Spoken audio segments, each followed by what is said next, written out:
Gopal or R. Gopal Krishnan, doyen and mentor of corporate India. And we'll talk about his long stints with both Hindustan Unilever as well as Tata Sons. Celebrated author. This book that we're going to talk about today is book number 18 and counting, so prolific author as well. Inspirational speaker.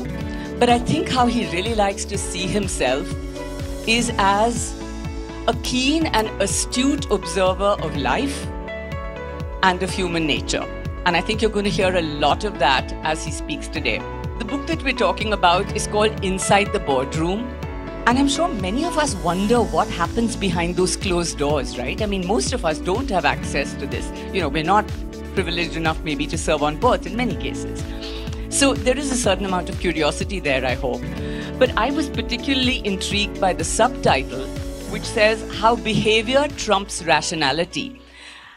And I think that's something that all of us can use in our lives. So hopefully we will take away something useful from that.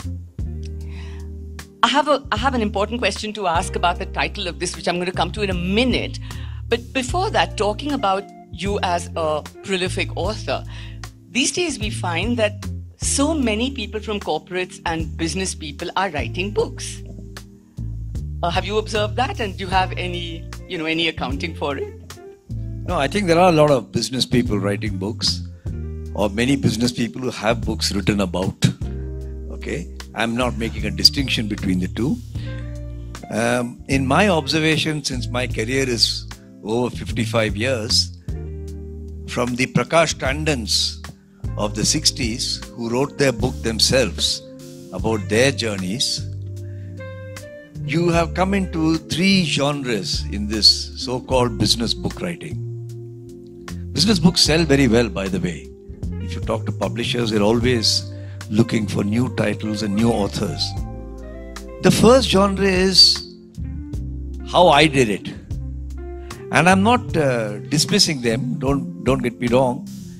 There are people who built great companies who turned it around. Usually the picture of that particular hero appears on the cover, and often with good reason. The second genre is how I solved a particular problem. So how did I make my company more productive? How did I grow my company exceptionally well? So it's about a slice of their career. And there's a third part of it, which is just emerging and new. And if I don't sound boastful, in a sense, I have occupied that space. Because I said, getting my mugshot on a book cover doesn't give me any particular joy, with no disrespect to those whose mugshots are on the book cover. But for me, my career of 55 years in the professional arena has been a journey of life. I could have been an army general, I could have been a poet, I could have been a market researcher. We all read life through the platforms which we occupy. And there are various circumstances that lead to that platform. So I started writing, and I make it sound very determined and conscious and logical, but believe me, in the interest of brevity, I'm summarizing it. A view of life, but set on the platform of business and enterprise, rather than about business and enterprise. And if you asked a defense forces person, he will write about leadership. He'll probably talk about battlefields and strategies. If you talk to a poet, that person may talk about the skies and the water. If you talk to an environmentalist, it'll be of the conversation type you just heard. So that's the my take on the kind of business books coming. Now recently, I'd just like to mention this. It's come out too late for Khushwant Singh Litfest to feature it. My very dear and esteemed colleague, the late Dr. Jamshed Irani, who used to be the managing director of Tata Steel. We were together as colleagues on the board of Tata Sons. He passed away, and I had been bulldozing him to talk about how he did various things that he did. And then he started dictating it, and while he was probably 3/4 of the way through, he passed away. And I think his wife is here somewhere. Daisy is here. So I just wanted to acknowledge that there are some tremendous people we have in our country, like we have in every field.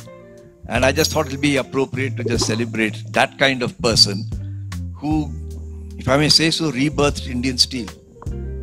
Now, that is an amazing endorsement, and I hope we hear more about this book. Okay, now to get back to this thing that's been intriguing me ever since I saw that in the program, this session is titled, Why Flies, Clubs and Companies Go Round in Circles.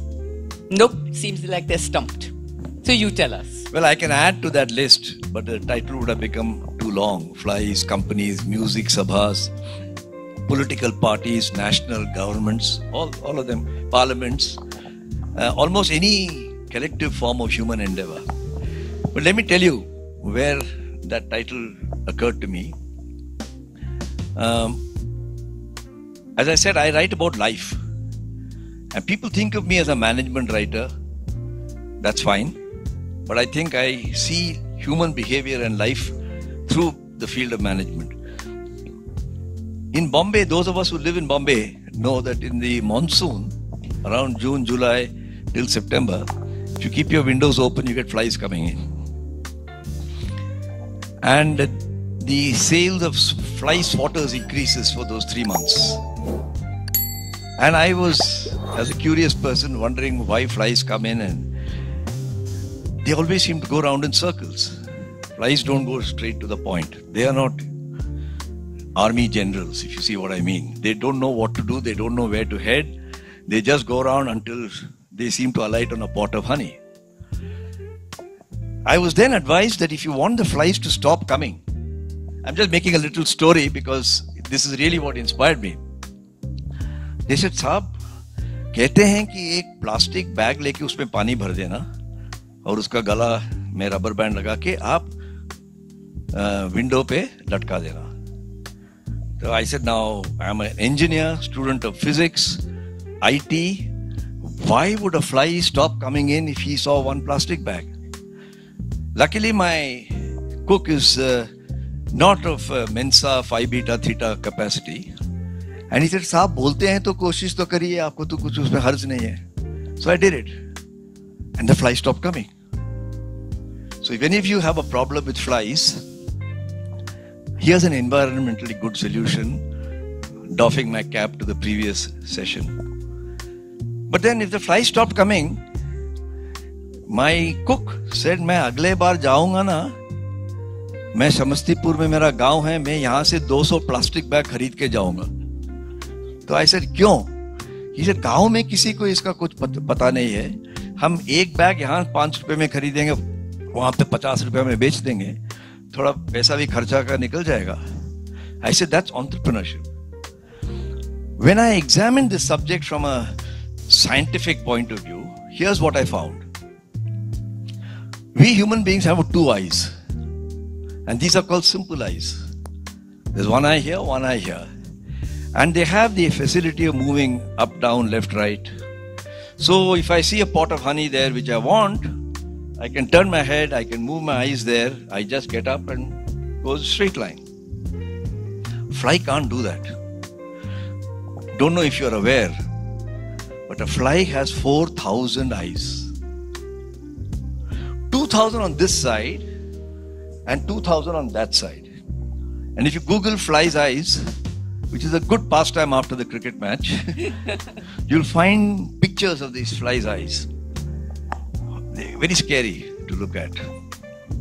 Each eye is fixed. It can't see anything. It's like a crystal. So if a fly sees that there is this particular eye has seen that. Remember, a fly has 360-degree vision. Huh? They're fit to be prime ministers for that reason, because they have 360-degree vision. So if the fly sees there is a pot of honey there, he can't just get up and go there. So he gets up, and like an Air Force pilot or a commercial pilot would land his aircraft, it goes round and round, adjusting its body to a lowering and lowering radius until it lands on the pot of honey. The fly has multiple visions, and that impedes its movement in an efficient way You and I can move to the pot of honey in an efficient way, but the fly moves there in an effective way, appropriate to its anatomy. And clubs, companies, music sabhas, all of them do exactly the same. People become presidents, secretaries. They have a great vision. They present their vision to their members. They get votes. But there are 4,000 other eyes. And the clubs go round and round. I've never met a club. I'm very fond of clubs because I'm fond of sports. And I just read the Financial Times front page big story article on Delhi Gymkhana. Some of you may be members of it. Front page. So, of course, the twist over there is they say Modi takes over Delhi Gymkhana, but leave that aside. So, and companies, I've also found when I work in my companies that boards also go around in circles. We criticize government for going around in circles, but I think it's an anatomical reality. I won't even call it a deficiency. And the reason I wrote that is, my first book in 2015 was called Six Lenses. Why do two people who believe they are perfectly rational, is there anybody here who's irrational? Please put up your hand. And yet, you see the same object and have completely different perceptions of what that object is. And if those of you who remember Akio Kurosawa's movie from the 1950s, what is it called? Rashomon, have this wonderful, almost metaphysical development of how four people see the same murder and come to completely different conclusions on what happened. Yesterday, when I was listening to one such case on the murder story, again, Rashomon came back to me. And I said, there are different perceptions. So I wrote a book called Six Lenses, in which I described which are the six lenses human beings use. And I followed that up with another book 3 years later called Crash. Why do people who are perfectly normal on their way up in their career become self-obsessed when they reach the top? Oh, I used to know this guy. He used to study in school with me. Bada acha bhola aadmi tha. But suddenly he has become something else. So I wrote another book called Crash. And this is, in my mind, though it's not presented that way to the public, a sequel, the third book, which says how these two combine in boards to make very respectable looking, suited, booted, logical captains of industry behave irrationally. So in my mind, there's a journey.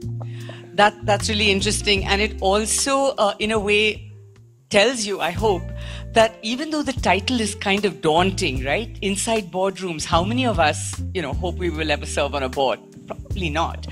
But I think it can come down to the level of your building society managing committee. It can be, as you just said, clubs. It can be schools and universities.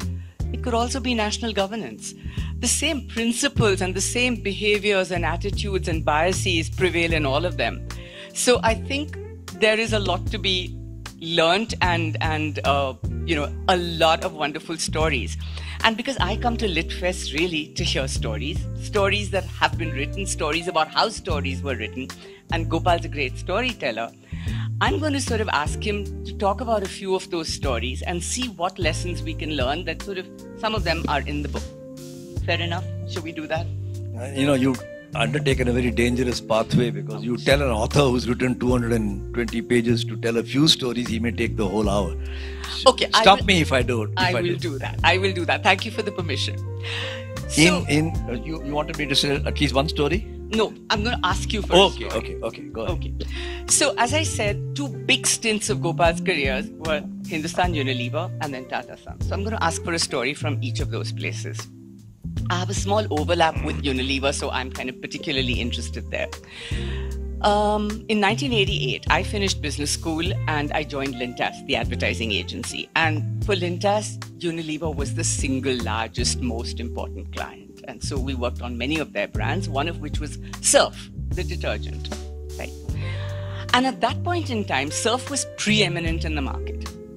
In fact, you would say, Zara adha kilo Surf dena. Whichever brand you wanted, you still called it Surf. It was the generic word for detergent. And it was coasting along really nicely until one day, this little upstart brand came along called Nirma.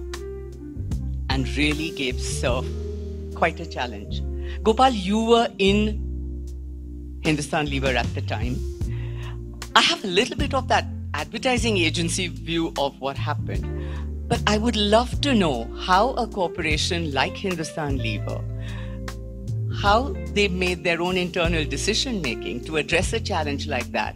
Because today, Surf is still in the market as Surf Excel. Nirma isn't. So I'd love to hear that story. I won't go to the whole story because I want to make it relevant to the subject we're discussing about how Hindustan Lever tried to solve a non-problem as they first thought, which then became a problem. Then they applied rationality to it, so failed, and then they put intuition into it, and it worked. Because that adduces to the title of the book. My first brush with this particular subject was when I was a young sales manager in Bombay. My boss called me and he said, I believe there is something called Nirma selling in Ahmedabad. This is 1972, 73.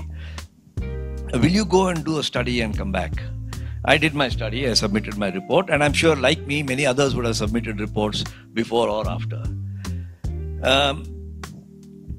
When this matter was discussed I'm using the word board meeting to mean top management meetings, and don't take it literally as a board. We said, we sell our product at 20 rupees, he sells it at 6 rupees per kilo, so let's cut cost. So you started taking out things. They said, let's cut the packaging cost. So then you took out a few more things. But from 20 you could come to 18, but to get to 6. He's cheating, he doesn't give excise duty, government is giving small scale industry. What else is he doing which is cheap? These were the rational ways, root cause analysis, industrial engineering techniques applied to marketing. And then something very interesting happened. We have a practice, a tradition in Hindustan Lever, that the chairman says, I want to set an example. If there's a crisis, I must be in touch with the weakest people in the company. They don't use the word weakest, I'm using that word, most vulnerable people. And so he goes off 5-6 days in a year to different markets in the north, south, east, west. He talks to distributors and salesmen and tela gadiwalas, and he doesn't permit the hierarchy to accompany him. So it is not like a minister arriving in Bombay, where in India, where the minister is on his way. On one such visit, somebody spilled the beans because the chairman would be inviting and saying, "To ye kyun ho raha hai? Kya ho raha hai?" And he came back and he said, I've been living in a fool's paradise. The greatness is that he was willing to admit it. It's very difficult for a leader to admit that he was living in a fool's paradise. I just joined the board. The year was 1987. And I was only 41. I said, I'm on the board of the company and you're likely to be a bit cocky about it. And I went for my first board meeting thinking that, matters of grave importance and the future of humanity were going to be discussed. And Ashok Ganguly was the name of the chairman. He said, I think we are in deep shit. And unless we wake up, we are going to be doomed. And this looks like an area manager's meeting with a salesman. But language helps. That's why I'm using the word behavior. And over a period of time, we did various things with intuition, saying if that's the nature of the threat, our response. We put out guys who kicked them out of the head office, so they got no charges from the head office. We gave them the freedom to set up an alternate distribution system. We created a separate startup. 3 very talented people led it. They're all very senior people and quite well known now. And we launched a product called Wheel. And the first time, since you talked of your stint in advertising, Lintas, your former agency, came up with Wheel advertising. It looked like a Jhatka Bollywood movie. And all of us said, tut. Unilever will never approve it. We are Hindustan Lever. Thoda saab like. Ultimately, Alec Padamsee came. He said, you must touch the sweat on every back that buys Nirma. Please run it. We said, run it. And today, Wheel is the largest brand anywhere in Unilever in the world. It's taken 25 years. So I thought, that shows you how rationality is trumped by behavior.